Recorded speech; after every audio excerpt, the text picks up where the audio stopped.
Good morning. Welcome to Mantra 108, where we are in our 18th day of chanting the Asato Mā mantra, a beautiful ancient peace mantra. Asato Mā Sadgamaya, Tamaso Jyotir Gamaya, Mṛtyormā, Amṛtaṁ Gamaya. Lead us from illusion to truth. Good morning, Corinne. Good morning, Karen. Lead us from darkness to light. Lead us from the fear of our death to the innate understanding of our eternal nature, our immortality. So yesterday, I talked about the yamas and niyamas, and I recommended this little book for you. And we spoke specifically about this idea of satya, this idea of truth. And I also told you yesterday that the yama that we couple this idea of truth with is ahimsa, doing no harm. So we speak the truth, but we make sure that we're not harming ourselves and others. Good morning, in speaking the truth. Well, I thought about talking to you more specifically about ahimsa today because we talked about satya yesterday, but I overruled myself and I decided that I wanted to talk about santosha, which is also one of the yamas niyamas. It's actually the second niyama. And good morning, Douglas. So I wanted to talk about santosha, which is contentment. And I wanted to speak about that because this is part of what our mantra practice does for us, as we've talked about in all of the previous days of our videos that we're doing together, our chanting that we're doing together. We've talked about the different benefits of a mantra meditation practice. One of the great benefits is that the more we practice our mantra, the more we meditate with our mantra on a daily basis and really make it a practice, a long-term practice, the more we're able to sink into the contentment of our life. So many times we're looking at what's ahead. We're anchored to the things of the past. We're anxious about the things of the future, and in doing that and living in that way, we're not able really to sink into the contentment of life the way it is, the contentment of the present moment. So I wanted to read a little bit to you again from this lovely little book called The Yamas and Niyamas. And I'm going to read a little about santosha, this idea of contentment. Just a few excerpts of what Deborah Adele says about contentment. Contentment, the seventh jewel, cannot be sought. All the things we do to bring fulfillment to ourselves actually interfere with our own satisfaction and well-being.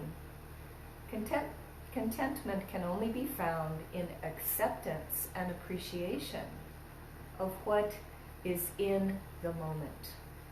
The more we learn to leave what is alone, the more contentment will quickly and steadily find us. And then I'll go to a couple of excerpts in this chapter about santosha. So she says, and this is so true, in this country, advertisers magnify this longing in us so that wanting what we don't have has become a contagious plague. Rather than experiencing contentment, we find ourselves busy getting ready for the next thing, tossed about by our preferences for what we like and what we don't like, and riding the wave of annoying disturbances that causes. The jewel of santosha invites us into contentment by taking refuge in a calm center, opening our hearts in gratitude for what we do have, and practicing the paradox of not seeking. Contentment for what we have, and learning how to not seek what we don't have. There's a Chinese proverb which states, people in the West are always getting ready to live. God, that's pretty profound right there. We're always getting ready to live. She says there's a remarkable truth to this proverb. When we are little, we can't wait to be big, to get big. When we are big, we can't wait to get out of the house. Then we can't wait to get through college and get a job. Then we can't wait until our vacations. And finally, we can't wait until retirement. As the Chinese proverb states, we never really live, we just get ready to live. So when I read that, I found that pretty profound. And then she also says, we think we are free, but in truth, we spend huge amounts of our energy maneuvering ourselves and manipulating others so that our days will be filled with what we like and be void of what we don't like. And she says that she's noticed that this maneuvering of life, trying to maneuver ourselves to get what we like and not be burdened with what we don't like, she says that for her, there's a physical feeling of gripping that she gets in her body. When I find myself around something that gives me pleasure, it's almost like something in me grips with the desire for that pleasure. The same gripping sensation happens when I think I might miss out on the pleasure. Likewise, when I find myself in a meeting feeling bored or restless, I feel tension inside my body, as if I'm trying to protect myself from the unpleasant experience. So I think that's an interesting observation too. And I would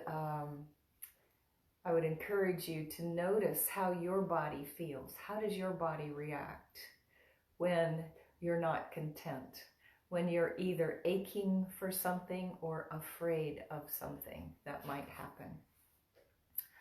In truth, the yogis tell us things are neutral. It is the personal labeling we put on these things that makes them appealing to us or repulsive to us.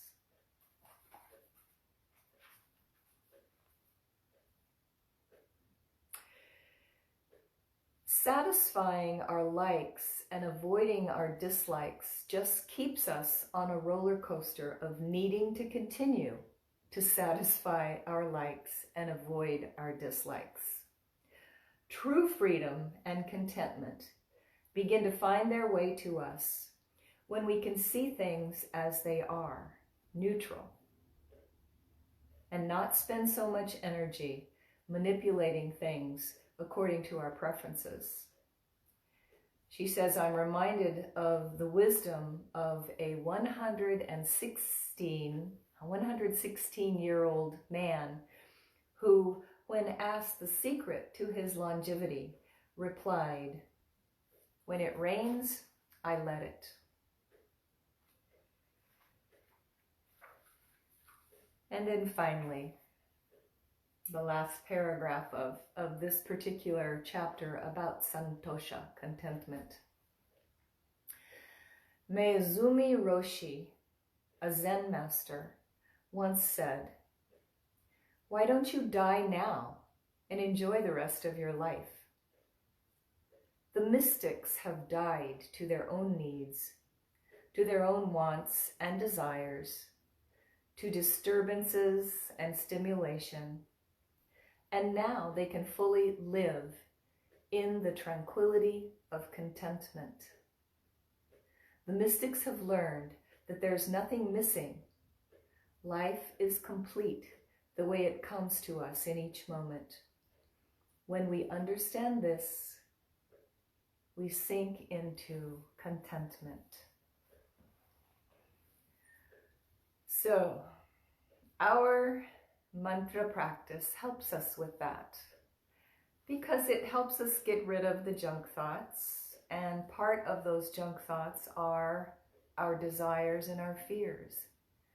Our desires for what we really want that will bring us pleasure, and our fears that we'll get those things that we don't want that will bring us disturbance and unhappiness. So when we do our yoga practice and when we do our mantra practice, we allow ourselves to come back to that place of sattva, that place of balance that brings us contentment. So with that, we'll begin our practice this morning. I'm going to take one more little sip of my tea, my lovely green tea, soothe my throat a bit before we get started.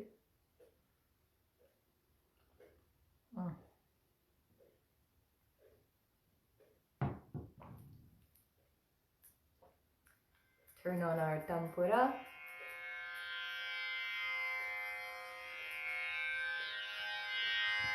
And we'll do a few of our facial exercises. Let's open the jaw, do a little circle here, press in on that joint. And at the same time, we can open the mouth, move the jaw from side to side.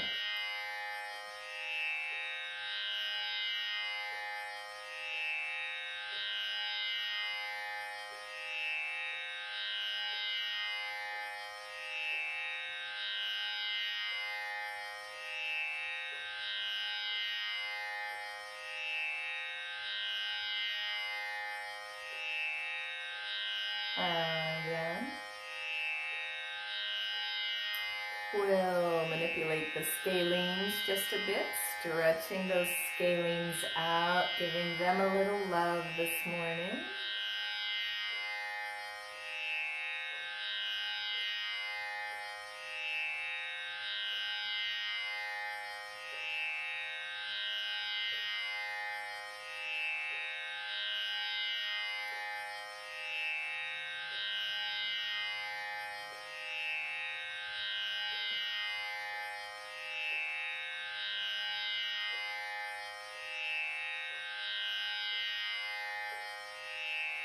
And then we'll turn our neck from side to side. Just let the neck fall to one side or another. And then rotate it around in little half moons.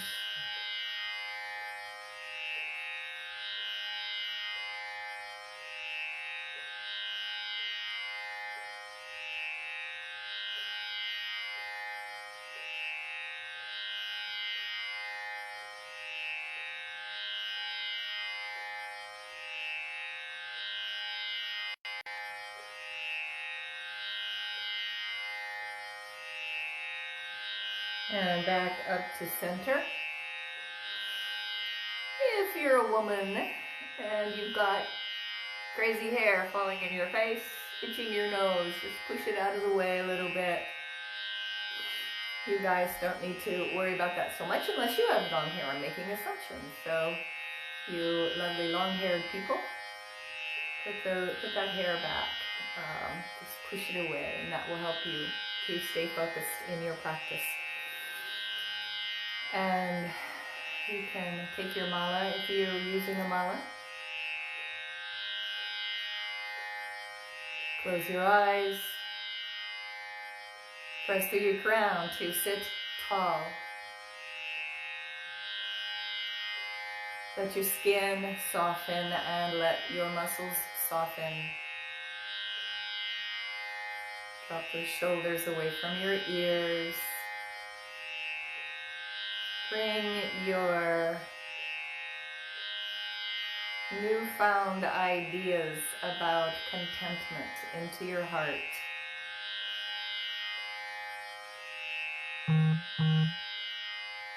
Let this idea of santosha settle here in your heart.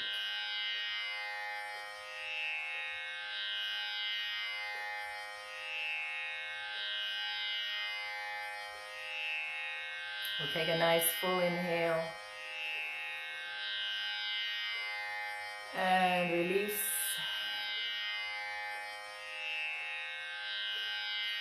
And another inhale.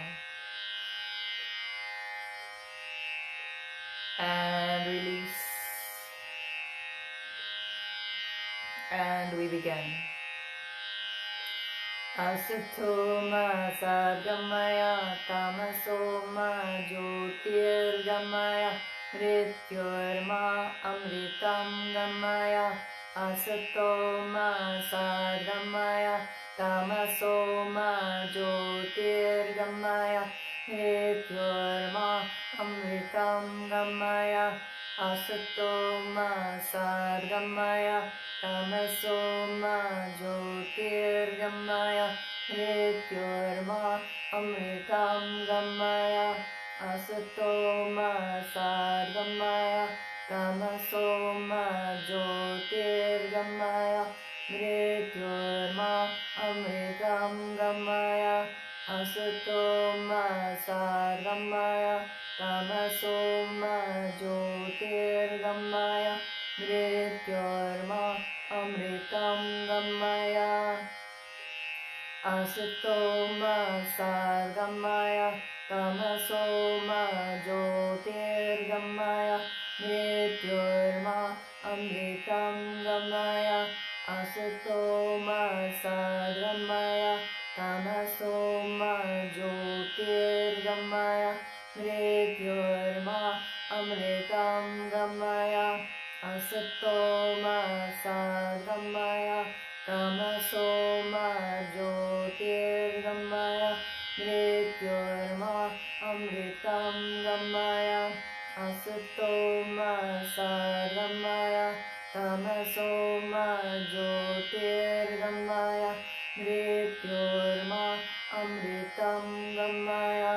Asato Mā Sadgamaya, Tamaso Mā Jyotir Gamaya, Mṛtyormā Amṛtaṁ Gamaya.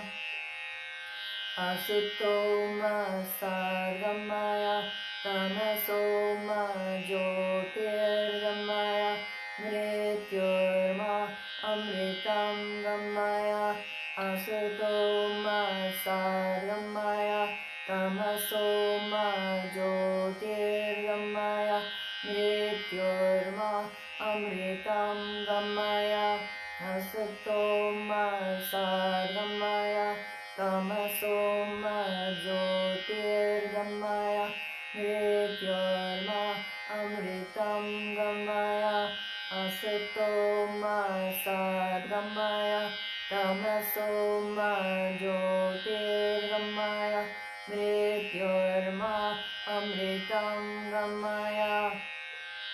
Asato Mā Sadgamaya, Tamaso Mā Jyotir Gamaya, Mṛtyormā Amṛtaṁ Gamaya. Asato Mā Sadgamaya, Tamaso Mā Jyotir Gamaya, Mṛtyormā Amṛtaṁ Gamaya. Asato Mā Sadgamaya, Tamaso Mā Jyotir Gamaya, Mṛtyormā Amṛtaṁ Gamaya. Asato Mā Sadgamaya, Tamaso Mā Jyotir Gamaya, Mṛtyormā Amṛtaṁ Gamaya. Asato Mā Sadgamaya, Tamaso Mā Jyotir Gamaya, Mṛtyormā Amṛtaṁ Gamaya. Asato Mā Sadgamaya, Tamaso Mā Jyotir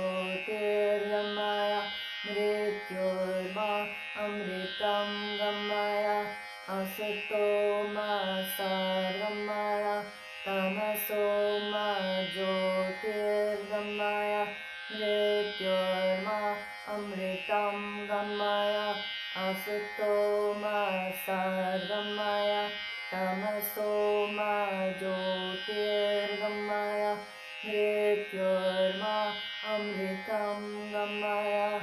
Asato Mā Sadgamaya, Tamaso Mā Jyotir Gamaya, Mṛtyormā Amṛtaṁ Gamaya. Asato Mā Sadgamaya, Tamaso Mā Jyotir Gamaya, Mṛtyormā Amṛtaṁ Gamaya.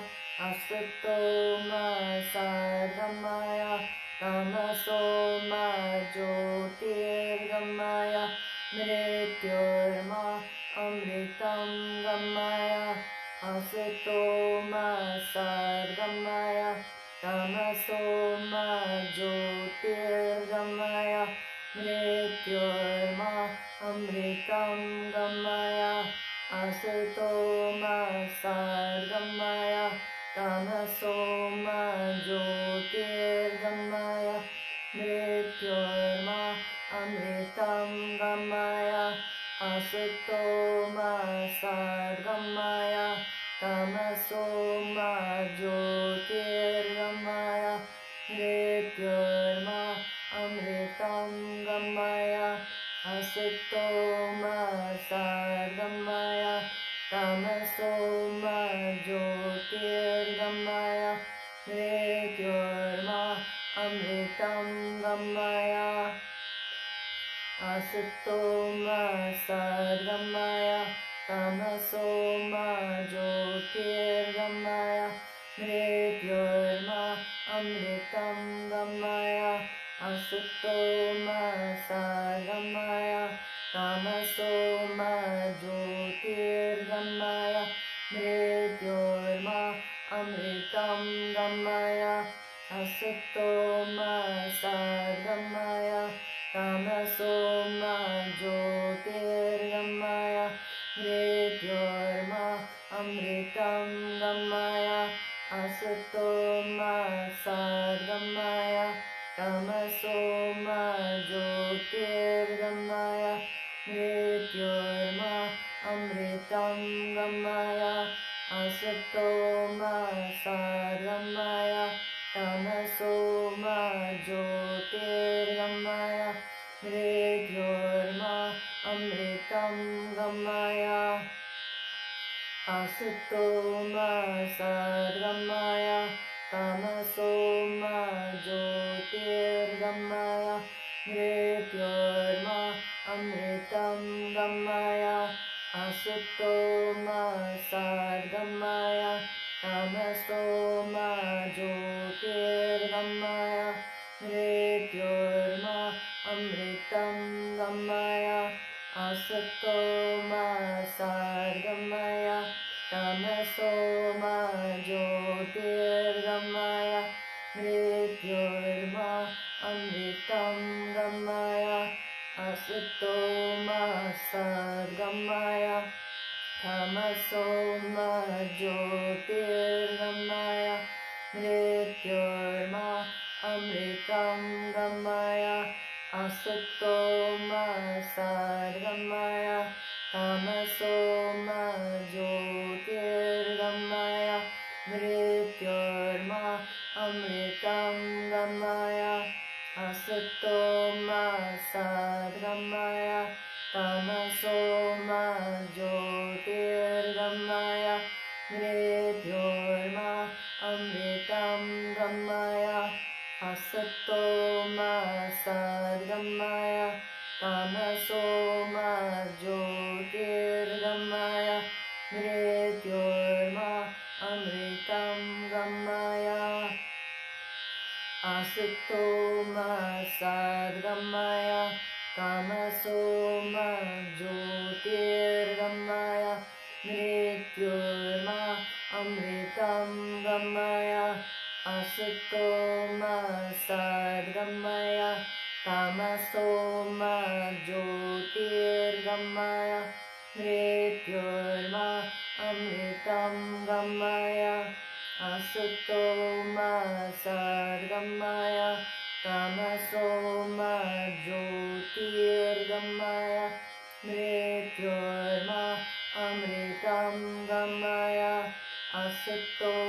Mṛtyormā Sadgamaya, Tamaso Mā Jyotir Gamaya, Mṛtyormā Amṛtaṁ Gamaya. Asato Mā Sadgamaya, Tamaso Mā Jyotir Gamaya, Mṛtyormā Amṛtaṁ Gamaya. Asato Mā Sadgamaya, Tamaso Mā Jyotir Gamaya, Mṛtyormā Amṛtaṁ Gamaya. Asato Mā Sadgamaya, Tamaso Mā Jyotir Gamaya, Mṛtyormā Amṛtaṁ Gamaya.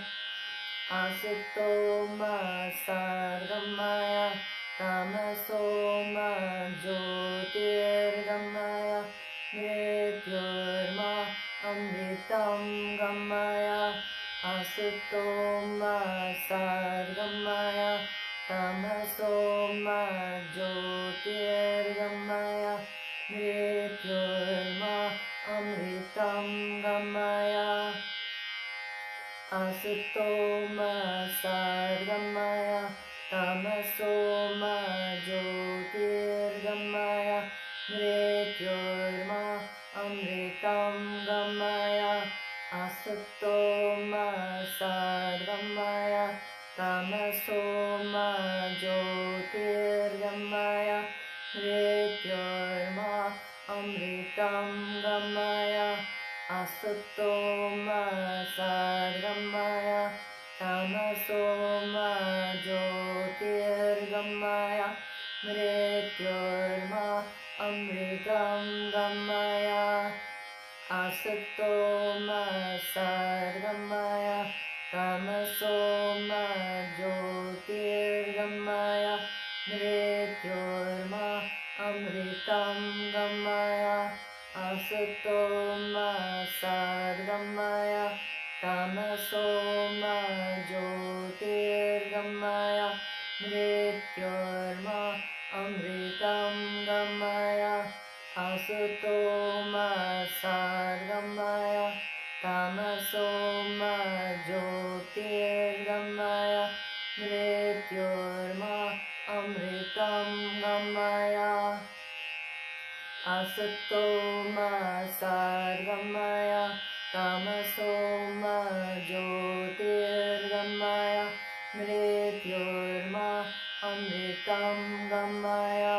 Asato Mā Sadgamaya, Tamaso Mā Jyotir Gamaya, Mṛtyormā Amṛtaṁ Gamaya.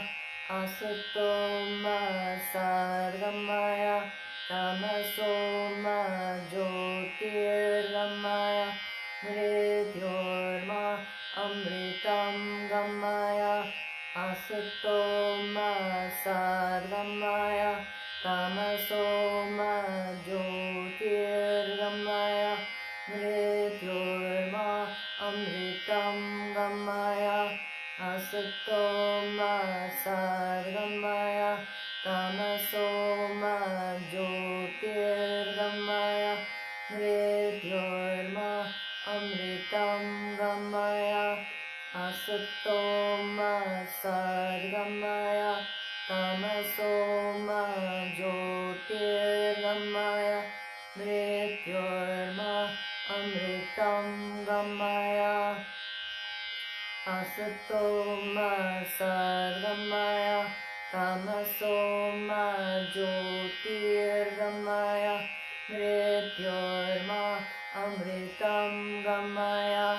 Asato Mā Sadgamaya, Tamaso Mā Jyotir Gamaya, Mṛtyormā Amṛtaṁ Gamaya.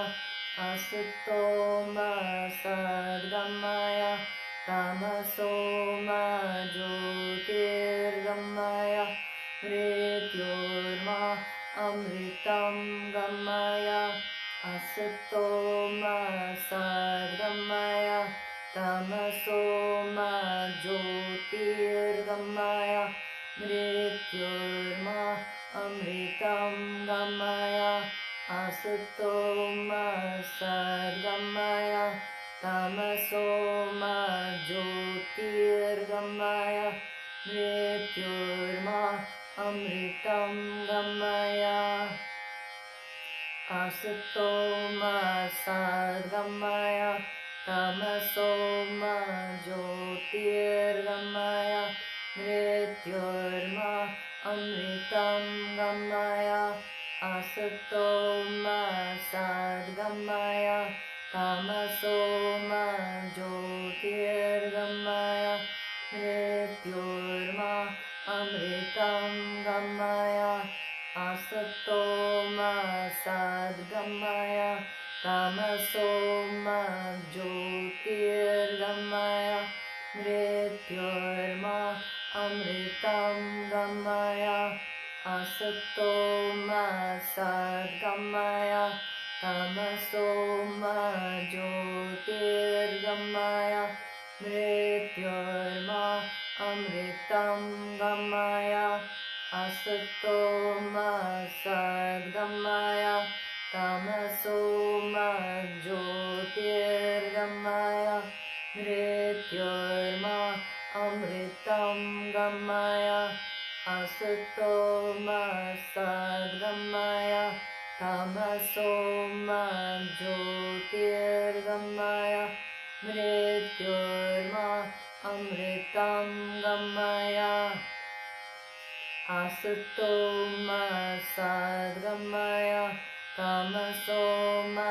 Jyotir Gamaya Mṛtyormā Amṛtaṁ Gamaya Asato Mā Sadgamaya Tamaso Mā Jyotir Gamaya Mṛtyormā Amṛtaṁ Gamaya Asato Mā Sadgamaya Tamaso Mā Jyotir Gamaya Mṛtyormā Amṛtaṁ Gamaya Asato Mā Sadgamaya Tamaso Mā Jyotir Gamaya Mṛtyormā Amṛtaṁ Gamaya Asato Mā Sadgamaya Tamaso Mā Jyotir Gamaya Mṛtyormā Amṛtaṁ Gamaya Asato Mā Sadgamaya Tamaso Mā Jyotir Gamaya Mṛtyormā Amṛtaṁ Gamaya Asato Mā Sadgamaya Tamaso Mā Jyotir Gamaya Mṛtyormā Amṛtaṁ Gamaya Asato Mā Sadgamaya Tamaso Mā Jyotir Gamaya Mṛtyormā Amṛtaṁ Gamaya Asato Mā Sadgamaya Tamaso Mā Jyotir Gamaya Mṛtyormā Amṛtaṁ Gamaya Asato Mā Sadgamaya Tamaso Mā Jyotir Gamaya Mṛtyormā Amṛtaṁ Gamaya Asato Mā Sadgamaya Tamaso Mā Jyotir Gamaya Mṛtyormā Amṛtaṁ Gamaya Asato Mā Sadgamaya Tamaso Mā Jyotir Gamaya Mṛtyormā Amṛtaṁ Gamaya Asato Mā Sadgamaya Tamaso Mā Jyotir Gamaya Mṛtyormā Amṛtaṁ Gamaya Asato Mā Sadgamaya Tamaso Mā Jyotir Gamaya Mṛtyormā Amṛtaṁ Gamaya. Asato Mā Sadgamaya. Tamaso Mā Jyotir Gamaya. Mṛtyormā Amṛtaṁ Gamaya. Asato Mā Sadgamaya. Tamaso Mā Jyotir Gamaya. Mṛtyormā Amṛtaṁ Gamaya. Asato Mā Sadgamaya. Tamaso Mā Jyotir Gamaya. Mṛtyormā Amṛtaṁ Gamaya. Asato Mā Sadgamaya. Tamaso Mā Jyotir Gamaya. Mṛtyormā Amṛtaṁ Gamaya. Asato Mā Sadgamaya. Tamaso Mā Jyotir Gamaya. Mṛtyormā Amṛtaṁ Gamaya. Asato Mā Sadgamaya. Tamaso Mā Jyotir Gamaya. Mṛtyormā Amṛtaṁ Gamaya. Asato Mā Sadgamaya. Tamaso Mā Jyotir Gamaya. Mṛtyormā Amṛtaṁ Gamaya. Asato Mā Sadgamaya. Tamaso Mā Jyotir Gamaya. Mṛtyormā Amṛtaṁ Gamaya. Asato Mā Sadgamaya. Tamaso Mā Jyotir Gamaya. Mṛtyormā Amṛtaṁ Gamaya. Asato Mā Sadgamaya. Tamaso Mā Jyotir Gamaya. Mṛtyormā Amṛtaṁ Gamaya. Asato Mā Sadgamaya. Tamaso Mā Jyotir Gamaya. Mṛtyormā Amṛtaṁ Gamaya. Asato Mā Sadgamaya. Tamaso Mā Jyotir Gamaya. Mṛtyormā Amṛtaṁ Gamaya. Asato Mā Sadgamaya. Tamaso Mā Jyotir Gamaya. Mṛtyormā Amṛtaṁ Gamaya. Asato Mā Sadgamaya. Tamaso Mā Jyotir Gamaya. Mṛtyormā Amṛtaṁ Gamaya. Asato Mā Sadgamaya. Tamaso Mā Jyotir Gamaya. Mṛtyormā Amṛtaṁ Gamaya. Asato Mā Sadgamaya. Tamaso Mā Jyotir Gamaya. Mṛtyormā Amṛtaṁ Gamaya. Asato Mā Sadgamaya. Tamaso Mā Jyotir Gamaya. Mṛtyormā Amṛtaṁ Gamaya. Asato Mā Sadgamaya. Tamaso Mā Jyotir Gamaya. Mṛtyormā Amṛtaṁ Gamaya. Asato Mā Sadgamaya. Tamaso Mā Jyotir Gamaya. Mṛtyormā Amṛtaṁ Gamaya. Asato Mā Sadgamaya. Tamaso Mā Jyotir Gamaya. Mṛtyormā Amṛtaṁ Gamaya. Asato Mā Sadgamaya. Tamaso Mā Jyotir Gamaya. Mṛtyormā Amṛtaṁ Gamaya.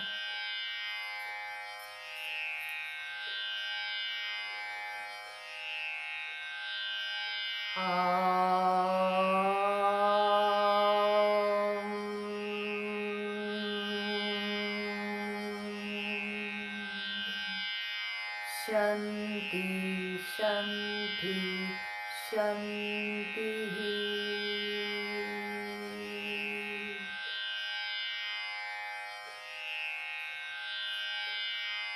Close your eyes, sit in the silence of your sound vibration. Sit in the anahata.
As we go about our day today, let's try to sink into santosha, contentment. Contentment in our lives, just exactly the way they're presenting ourselves to us now.